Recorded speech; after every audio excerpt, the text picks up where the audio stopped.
हम सुनेंगे निर्जला एकादशी व्रत कथा, ज्येष्ठ शुक्ला एकादशी व्रत कथा, जो ज्येष्ठ मास की जो एकादशी है शुक्ल पक्ष की, जिसको हम निर्जला एकादशी के नाम से जानते हैं, भीमसेनी एकादशी के नाम से जानते हैं, पांडव एकादशी के नाम से भी जानते हैं, या निर्जला 11 के नाम से जानते हैं। उसका जो महात्म्य है, उसकी जो कथा है, उसका श्रवण हम आज के इस वीडियो में करेंगे। साथ ही आपको बताएंगे कि आपको व्रत कब खोलना चाहिए, पारण का शुभ समय क्या है और किस समय आपको व्रत का पारण करना चाहिए और किस प्रकार से करना चाहिए, क्या विधि है, ये जानकारी आपको आज के इस वीडियो में दी जाएगी। वीडियो को अंत तक देखिएगा क्योंकि जानकारी महत्वपूर्ण है। जो निर्जला एकादशी है, आप सभी जानते हैं कि ये एकादशियों में सर्वश्रेष्ठ है और इसीलिए इस एकादशी का महत्व अधिक है और इससे अधिक पुण्य इसलिए प्राप्त होता है क्योंकि इसका जो व्रत है वो अधिक कठिन है और इसके नियम बड़े कठिन है। तो सारी जानकारी आपको इस वीडियो में मिलेगी। आइए सबसे पहले निर्जला एकादशी की कथा श्रवण करते हैं। आपने श्री हरि विष्णु जी का पूजन कर लिया होगा, भगवान श्री हरि का पूजन कर लिया होगा। एकादशी का पूजन करने के बाद आप आसन लगाकर एकाग्रचित होकर बैठ जाएं, अपने मन को श्री हरि के चरणों में लगाएं और एकादशी की कथा सुनना आरंभ करें। भीमसेन व्यास जी से कहने लगे कि हे पितामह, भ्राता युधिष्ठिर, माता कुंती, द्रौपदी, अर्जुन, नकुल और सहदेव आदि सब एकादशी का व्रत करने का कहते हैं, परंतु महाराज मैं उनसे कहता हूँ कि भाई मैं विधिवत भगवान की पूजा आदि तो कर सकता हूँ, दान भी दे सकता हूँ, परंतु भोजन के बिना नहीं रह सकता। इस पर व्यास जी कहने लगे, हे भीमसेन, यदि तुम नरक को बुरा और स्वर्ग को अच्छा समझते हो तो प्रतिमास की दोनों एकादशियों को अन्न मत खाया करो। भीमसेन कहने लगे कि हे पितामह, मैं तो पहले ही कह चुका हूं कि मैं भूखा नहीं रह सकता, मैं भूख सहन नहीं कर सकता। यदि वर्ष भर में कोई एक ही व्रत हो तो वह रख सकता हूं। भीमसेन कहने लगे कि हे पितामह, देखो मैं ना भूखा नहीं रह पाता, तो मुझे कोई ऐसा उपाय बताओ कि मैं एक दिन भूखा रहूं और उसी से सारा काम हो जाए। कोई ऐसा व्रत है जो एक दिन भूखा रहने से हो सकता है तो वह मैं अवश्य पूरा कर सकता हूँ। आप कहें कि आप मुझे मुक्ति पाने के लिए 11 एकादशी करनी होंगी, 4 एकादशी करनी होंगी, 6 एकादशी करनी होंगी, तो वो मुझसे नहीं होगा। कोई एक दिन बता दीजिए, कोई एक व्रत बता दीजिए, मैं वो कर लूंगा उस दिन ताकि मेरी मुक्ति हो जाए। आप जानते हैं मेरे पेट में व्रक नामक अग्नि जलती है, सो मैं भोजन के बिना नहीं रह सकता। भोजन करने पर ही वह शांत रहती है, इसीलिए पूरा उपवास तो क्या, एक समय भी बिना भोजन किए रहना कठिन है। अतः आप मुझको कोई ऐसा व्रत बताइए जो वर्ष में केवल एक बार ही करना पड़ता हो और मुझको स्वर्ग की प्राप्ति हो जाए। श्री व्यास जी कहने लगे कि हे पुत्र, बड़े बड़े ऋषियों ने अनेक शास्त्र आदि बनाए हैं जिनसे बिना धन के थोड़े से परिश्रम से ही स्वर्ग की प्राप्ति हो सकती है। इसी प्रकार शास्त्रों में दोनों पक्षों की एकादशी का व्रत मुक्ति के लिए लिखा गया है। श्री व्यास जी के वचन सुनकर भीमसेन नरक में जाने के भय से भयभीत हो गए और कांपकर कहने लगे कि हे प्रभु, अब क्या करूं?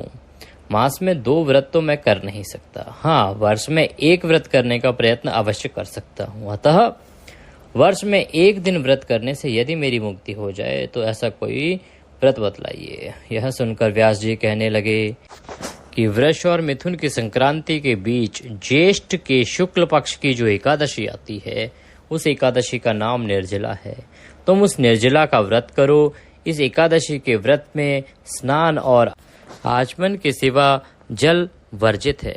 देखिए, ये महात्म्य में भी बताया गया है कि जो व्रत है वो 24 घंटे का होगा और इसमें जो जल आप पी सकते हैं वो सिर्फ इतना है कि जब आप आचमन ही करेंगे उस समय जल ले सकते हैं या स्नान में जल का प्रयोग किया जा सकता है। इसके अलावा आप जल बिल्कुल भी प्रयोग करेंगे नहीं, वर्जित है ये। आचमन में 6 मासे जल से अधिक नहीं होना चाहिए, अन्यथा वह मद्यपान के सदृश हो जाता है।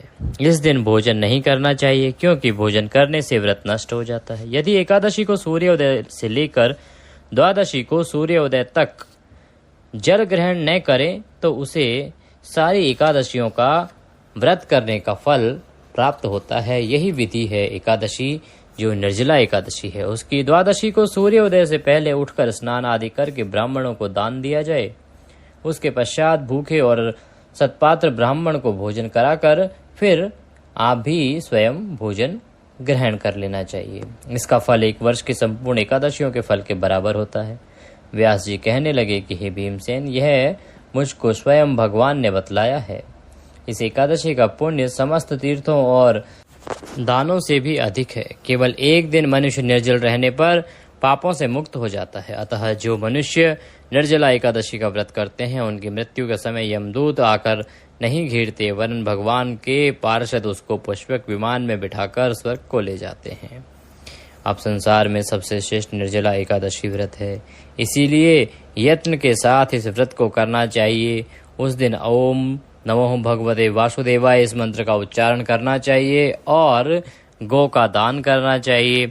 इस प्रकार व्यास जी की आज्ञा अनुसार भीमसेन ने इस व्रत को किया, इसलिए इस एकादशी को भीमसेनी एकादशी भी कहा जाता है या पांडव एकादशी भी कहा जाता है। बोलिए भीमसेनी एकादशी की जय।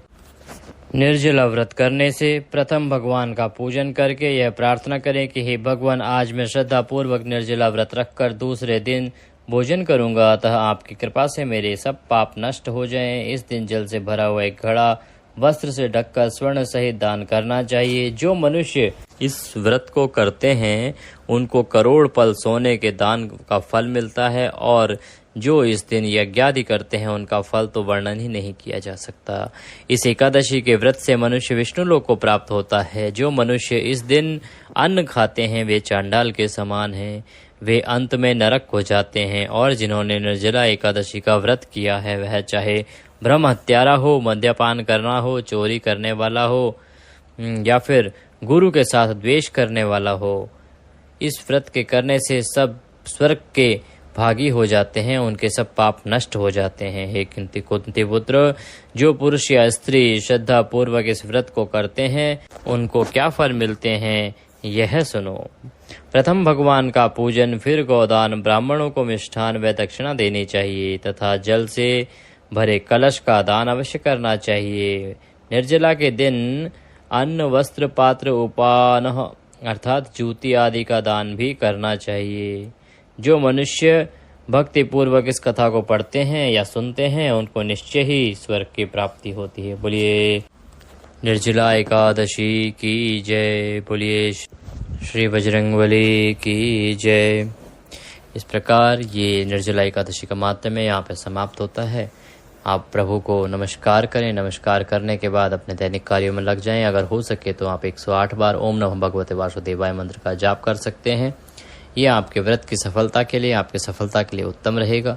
उसके बाद भगवान की आरती करेंगे, भगवान को भोग लगाएंगे। पारण की अगर बात करें तो देखिए, आप व्रत कर रहे हैं, द्वादशी युक्त व्रत कर रहे हैं जो कि श्रेष्ठ होता है, वो 18 जून को है। आपको 19 जून को पारण करना है। पारण के लिए सुबह ब्रह्म मुहूर्त में उठना चाहिए, अन्यथा सूर्योदय से पहले अवश्य उठ जाएं। स्नान आदि करके सूर्य को जल दें। उसके बाद भगवान श्री हरि की कोई तस्वीर या प्रतिमा लें, उसको किसी चौकी पर पीले वस्त्र बिछाकर उसके ऊपर स्थापित करें, उसे स्नान कराएं। स्नान करा के साफ वस्त्र से पोंछ के रौली कुमकुम आदि का तिलक लगाएं, पत्र पुष्प अर्पित करें, फूलों की माला पहनाएं उनको। फिर आप भगवान को भोग लगाएंगे। भोग में तुलसी दल अवश्य डालें, अर्थात तुलसी का पत्ता, जो भी आप भोग लगा रहे हैं उसमें तुलसी का पत्ता अवश्य डालें। और पारण के लिए आप पीले चावल बना सकते हैं या नमकीन, जो आपके मीठे चावल आते हैं, मीठे चावल कैसे घी भूरा जो चावल बनता है वह बना सकते हैं। और इसके अलावा खीर पूड़ी से भी आप भोग लगा सकते हैं या फल से भोग लगा सकते हैं। ये चीज़ें आप पारण के लिए कुछ भी चुन सकते हैं जो आप चुनना चाहें। पारण के बाद भगवान को भोग लगाने के बाद आप किसी ब्राह्मण को निमंत्रण देंगे, ब्राह्मण को बुला के उसको खाना खिलाएंगे, खाना खिला के दान दक्षिणा दे के विदा करेंगे और उसके बाद ही आप स्वयं व्रत का पारण करेंगे। पारण के समय की अगर बात करें तो जो पारण होगा वो होगा 19 जून को सुबह 5:23 से और 6:27 तक। ये थी जानकारी निर्जला एकादशी की। साथ में सुनिए आपने निर्जला एकादशी व्रत कथा। वीडियो को लाइक अवश्य करें। कमेंट बॉक्स में जय श्री हरि लिखना ना भूलें, इससे भगवान श्री हरि प्रसन्न होंगे और आपके ऊपर उनकी कृपा ऐसी होगी कि आपके जो भी काम है वो बन जाएंगे। जिस भी उद्देश्य की पूर्ति के लिए आप कोई काम करेंगे वो अवश्य पूरा होगा। आज के इस वीडियो में अभी के लिए इतना ही। अगली वीडियो में फिर होगी आपसे मुलाकात, तब तक के लिए जय श्री हरि।